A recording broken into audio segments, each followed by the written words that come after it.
The federal government says this is a defense-focused budget, calling it a blueprint to defend our sovereignty. They've laid out a plan to boost defense spending by about $82 billion over 5 years, part of the government's push to move closer to NATO targets. That means spending 5% of Canada's GDP on defense by 2035, something Prime Minister Mark Carney committed to this summer. It marks a turning point for Canada, which has historically fallen behind its NATO allies. A confident nation that protects its sovereignty at home and its interests abroad through strength, stability, and partnership with allies we share our values. This is what we're doing, Mr. Speaker. David McGuinty is the Minister of National Defence, and he joins me now. Minister, it's good to see you again. Thank you for being here today, sir. Hi, David. There's a lot of money in this budget for defence, about $82 billion over the 5 years. I mean, where does this bring the country on its path to get to that ultimate goal of now 5% of GDP for NATO? Well, the first thing we did was decide that we were going to begin by beginning and achieve the 2% target. And we're doing it 5 years ahead of schedule. So by March 31st, we'll be at 2%. Of course, this lays track for further investments as years go on. And as you know, we are going to be reevaluating in 2029 and hopefully achieving. Our plan is to achieve the 5% target by 2035. We're joining the ranks of all of our 31 NATO member country partners. But what is your projection on where this gets the country right now? Like, I did some cocktail napkin math, so this is not official, but based on where you project the economy to be and what the spend is, it gets you to around 2.8%. Am I in the ballpark there? You might be a little bit high, but you're in the ballpark.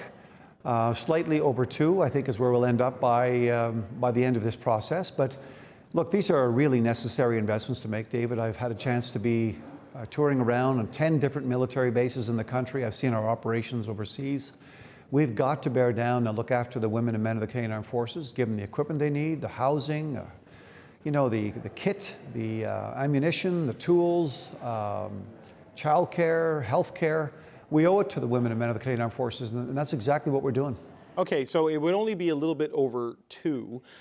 Is that based on a NATO assessment of what you've announced, or is it just that some of the money that's there, even though it's for defense, it doesn't necessarily apply to the way NATO measures the spending? Well, there's a differential between the PBO and NATO. We follow the NATO nomenclature measure, like all other NATO states do. So we're very much on target to hit the 2% based on NATO calculations and metrics, and we're going to be there.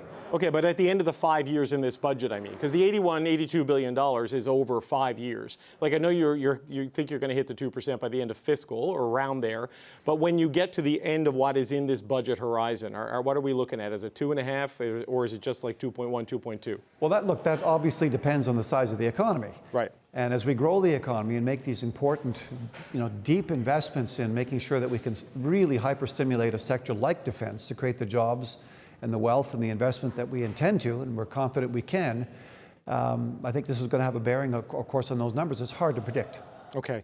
What is not in these numbers, as big as they are, as I understand it, Minister, is money for the submarines. You're looking to buy 12 submarines at about $2 billion each. Yeah. When are we going to see the cash for that put into the fiscal framework here? Because that is a rather large expense. Well, the first thing we need to do, David, is actually choose a submarine. Mm-hmm. And what we did do, of course, is set up a new agency, a professionalized agency that's going to help with the procurement for anything over $100 million. That's well underway. The CEO is taking, I think, his role in November 12th or thereabouts. So we're going to move forward. We've gone from 5 to 2 potential suppliers. We're going to now evaluate both of the bids, obviously reach out, galvanize as much as we can in terms of industrial benefits, the use of Canadian materials, input, long-term sustenance, maintenance of those submarines. All of this is in place. So we're not in a position yet to move on that front until we actually know what we're paying for submarines, over what time horizon, and how quickly we can take possession of them. Okay, but we've had visits in the last couple of weeks from defense ministers from Germany and from Norway. The Prime Minister and I believe you were also in South Korea. These are the two consortiums that are bidding on this. So if it's down to those final 2, I know it's not done yet, but certainly within the 5 years of this budget, it will be. So when can we expect a decision on that? Are we looking at the first part of next year? Are we looking at later in 2026? What should we It's difficult for me, David, to prejudge the outcome of an objective, transparent, arm's-length procurement process.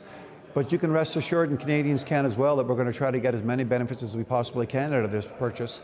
We need a good fleet of submarines, and that's exactly why we're beginning those negotiations. Okay, but is it something that we expect in 2026, or would it be 2027, or could it be even later?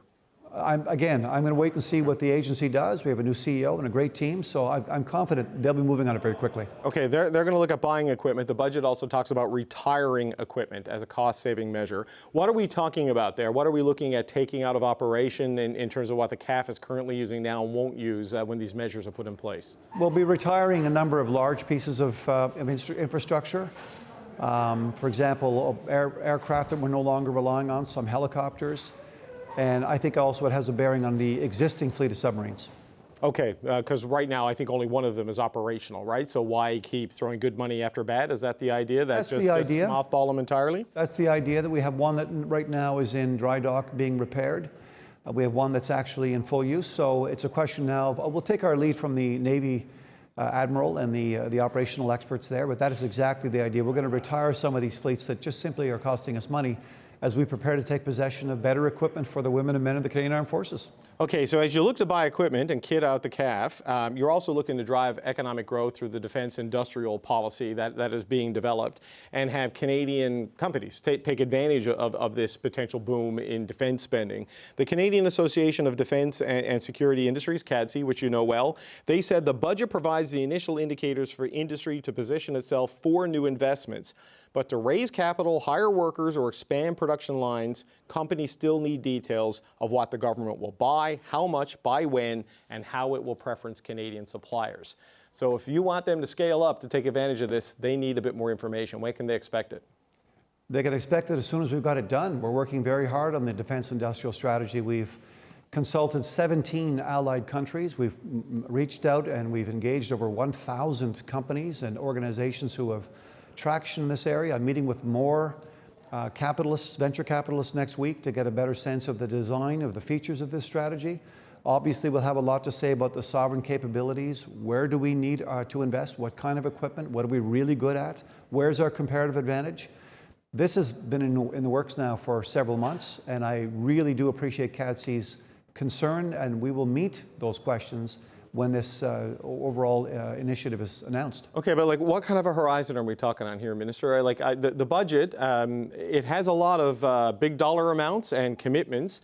Specifics are not in abundance, right? It is a commitment when it's ready, but if a business now wants to pivot away from its reliance on the United States to take advantage of this, it's going to need something a little bit more clear than when it's ready. So, like, what are we talking about in terms of fiscal quarters or horizons here? Look, we're getting there as quickly as we can. We want to make sure we don't rush this. We want to make sure we get it right. It's the first defence industrial strategy in Canadian history.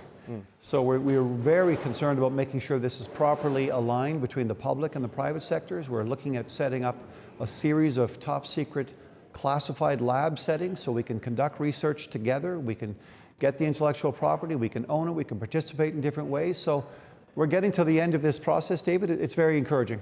Okay, you're scaling up these programs and trying to be more aggressive on the execution and delivery of procurement and just programs as a government writ large.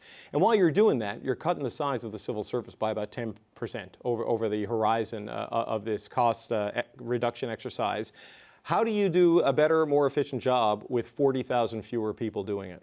Well, first of all, as an Ottawa area MP, David, you can imagine, I know how important our public servants are for all of the work that we do. And I've been here 21 years and I watched thousands of public servants in my own riding and beyond do incredibly important work and good work for Canadians. What we're doing now is re-examining the overall size of the public service. We've seen a 40% increase in the public service in the last 10 years. We think we can do a little bit about that in terms of reducing some of the numbers. But obviously, look, we're going to be looking at attrition. We're going to be looking at the proper approach to packages for folks so they can make a smooth transition. We'll be looking at consulting firms, consultants and their roles in the system. We'll be looking at government travel. We're really making the decision here, David, to move money, frankly, from one bucket, the operational bucket, to another, which is the investment bucket. So we can, again, make these important investments right into Canadian society. But scaling up the ambition while scaling down the machinery of government, that can potentially work at cross purposes. Look, there's a lot of options here for us to go forward. There are some phenomenal folks. They will continue to be phenomenal. We will maintain the kind of base that we need to get this work done. Obviously, the Prime Minister has also made it clear that AI will play a role in our government going forward. We owe it to provide a nimble and efficient government to Canadians. And that's what we're working towards. Just one last question, Minister. It's another one of these reorganizational moves, like we saw when the Coast Guard moved from the Department of Fisheries and Oceans into the Department of National Defence. Transport Canada's aerial surveillance that we've seen in the Arctic is being moved into the Department of National Defence.